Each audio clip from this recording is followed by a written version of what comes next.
Illinois, the man with the vernacular of a drunken prom queen. What a promise to keep it clean. Ladies and gentlemen, let's give it up for the Bear Bettendorf, Jerry Wahl.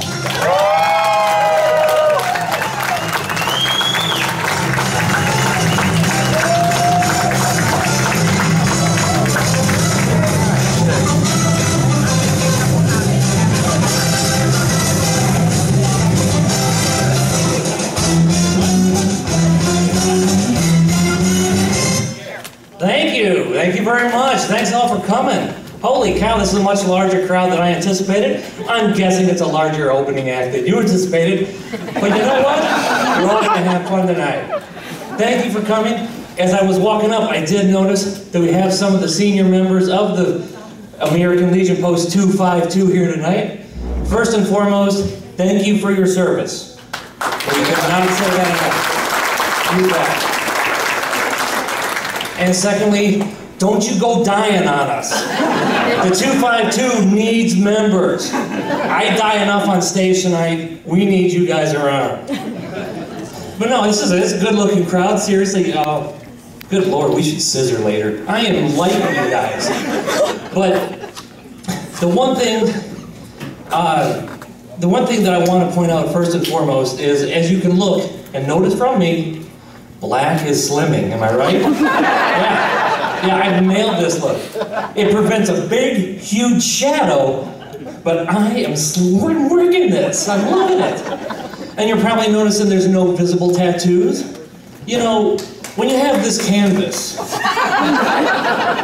and God has given you underneath this canvas, between the matted hair, the stretch marks, the skin tags, it's sort of like Picasso's Chex Mix, really. It's just nasty.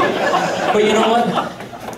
That's okay. I went to the art jokes a little soon. I hope you guys are okay with that. I'm in such a good mood. Had to nail the art jokes. The one thing that I do have to say is a couple weeks ago I was not in such a good mood. I got some bad news from my psychic. Yep. Who's been to a psychic? Oh yeah, it's a $500 million a year industry, but I'm the only one who went to a psychic. Great, thank you very much for the support on that puppy. No, I went to this psychic because for over a week I was having really, really bad horoscopes. And you know those are true. So I go in to my psychic. Well, not my psychic, it's probably everybody's psychic, but apparently I'm the only one funding the bitch. I sit down, and the first thing she says to me is, your daughter's concerned, you're gonna have a heart attack. What? She had no idea I had a daughter, and just a month ago, we had sat down with the whole list. If I have a heart attack, what would you do?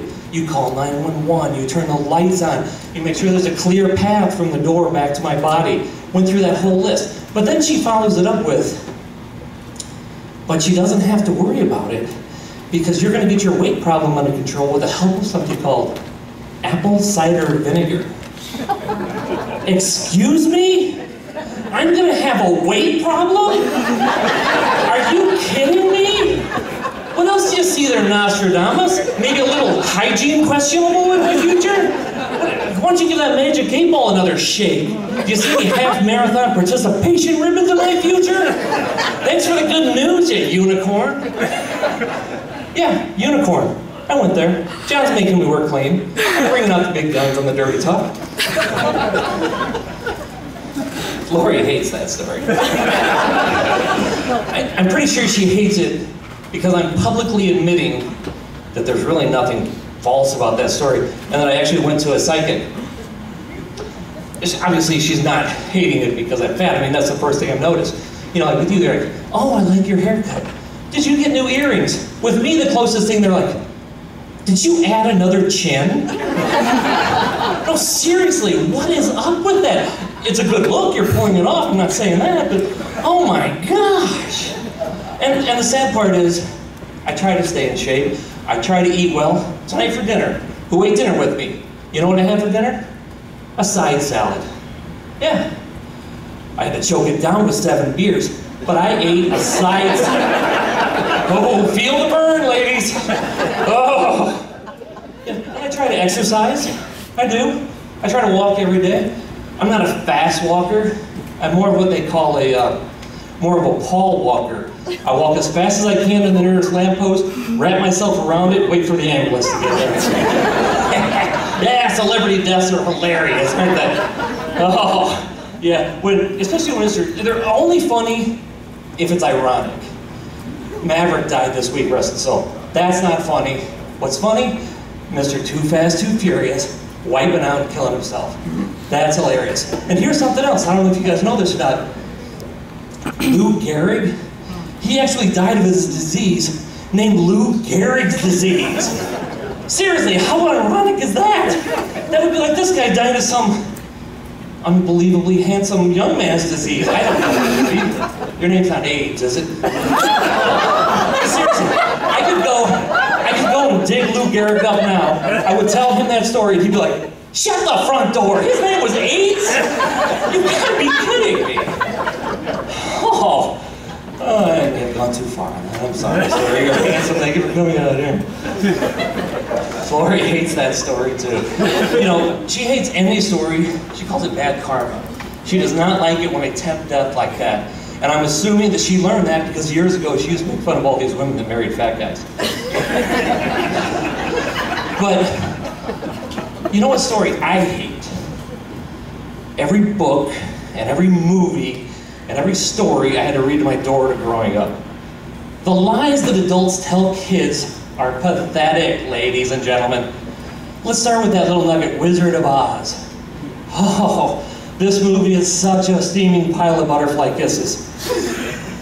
A young woman, her house falls on somebody, kills them, she steals their shoes. Try doing that in East St. Louis. I killed somebody for their Air Jordans. I become America's Most Wanted. You're a little girl from Kansas, you're America's gay icon. Everybody loves you. And then they don't call the police, nothing. She gets out and she's like, excuse me, sir, can you tell me how to get to the Emerald City? Yeah, my name's not Rand McNally, Tom River Garmin, but yeah, let me navigate your little journey there, Magellan. I would start by, I don't know, the only road in Oz? They even painted it a bright yellow so anybody could follow it. But no, thanks to you for encouraging me to help you. So, along this little journey, she comes across three individuals. One with no heart, one with no courage, and one with no brain. Well, that explains the Kansas theme. Because if you have ever put a 5-team parlay on the Kansas Jayhawks,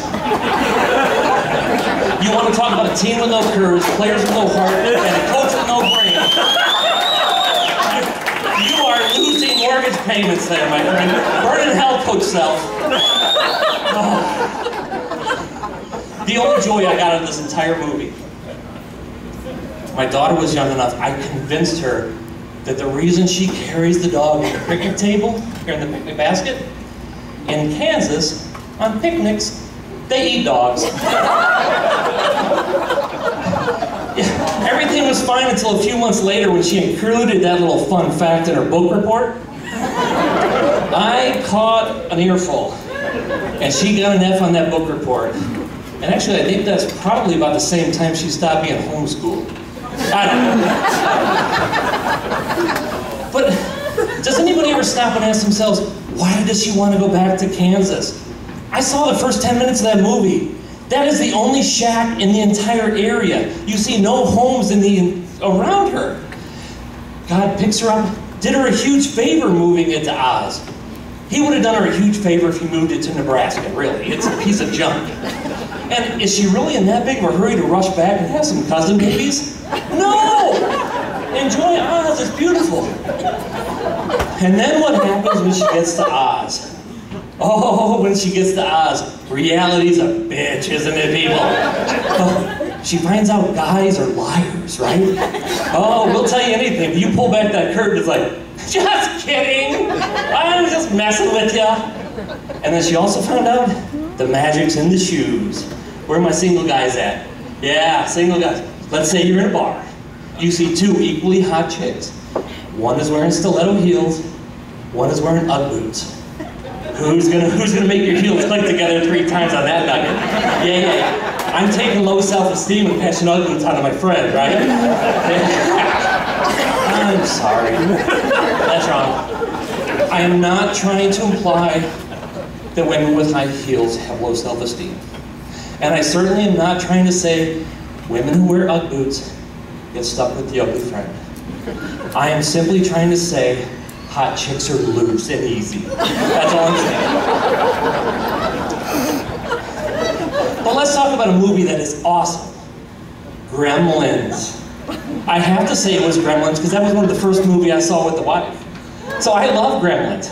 And we were so young, and I was pretending to be so much in love. I actually started calling her my little gremlin. It was sick. I was an idiot. You're my little gremlin. Because you think it's cute when you're together, but then your buddies are around. So what I'm having to do is lie to my buddies like, behind her back and going, I call her that because I won't take her out during the daylight and I don't feed her after midnight. Yeah, that's all fine and good, except for behind my back, she's going, yeah, you can't get me wet. What? I just don't like that Hoyt Axton. You ruined Hoyt Axton for me, woman. Hoyt Axton is perfect. Where are my little princesses at? We're going to Disney. Oh, Walt loved you young ladies, didn't he? Oh, you know, the way he made you feel so special. Oh, you had the beautiful dresses, the gloves, the jewelry, the tiara. Oh my gosh, he made you feel wonderful. You know who dear old Walt's not too fond of? Yeah, wives and mothers. He could not wait to kill you off fast enough. Oh, if you were young and pretty, he loved you. He made you feel special. But let's say you hit the wall, 14, 15 years old. You were dead. He was getting rid of you in a heartbeat. Oh, he was like the Roman Polanski of the 1930s. Yeah, Roman Polanski joke. Who knew? So, excuse me, sorry. So anyway, then Walt, I remember when it first started, my little girl came to me and she has this big, beautiful eyes and she's like, Daddy, am I your little princess? And I was like, yes, you are my little winner. Now get in there and finish cleaning my kitchen and mopping the floor. And when you're done, you can go out back and play with some rats. Oh, Cinderella, thank you so much for that nugget. I got bad news for you, ladies. If you're wearing glass slippers, yeah, you don't have a prince in your future. You have a pole in your future. And if somebody's making you wear glass slippers, guess what? You don't have a fairy godmother. You have a pimp. I'm sorry. Now, there's probably a lot of deer hunters here in the room. I would love to break out some Bambi stuff. I'm sorry I can't. I've never been a deer hunter. Here's the reason why. This is what it would look like with me in a deer stand. That tree does not stand a chance. You know, the only way for me to deer hunt would have to be in the California redwood forest and those big sequoias. And even then, I'm afraid I would break one of those puppies off like a Bradford pear. Horticulture jokes? Are you kidding me? I just hit art and horticulture all in one set, 5 minutes apart. Frank, you gotta get down here. He's doing horticulture jokes. No, seriously, it was hilarious. It started out weak, but then when he did that Bradford pear bit, I'm not afraid to admit it, I pooped a little. While we're in the woods, let's take a little jaunt through Snow White land. She sets the bar pretty low as far as gold diggers are concerned, right? Set the bar low. The dwarfism thing. Oh God, you people disgust me. So she's wandering on the woods. Why? To find her princess. Yeah, apparently church, bars, farmersonly.com, none of these work for her. Could you picture that farmersonly.com commercial? Poor Snow. She's so lonely, wandering around the timber again. Yeah, how would you like to see that online dating profile? I love fruit, talking to animals, and long walks in the woods. I'm currently living with 7 dudes, but you know what? I think I'm ready to settle down and have a commitment. Whoa! And why is she living with 7 dudes? They work in a diamond mine. Oh, shocker! Shocker alert! Married dudes, where are you? Oh yeah! Yeah, the things our ladies will do in exchange for little diamonds, right? There's a direct correlation, in my opinion, between the size of the diamond and just the unbelievable depravity of the act, am I right?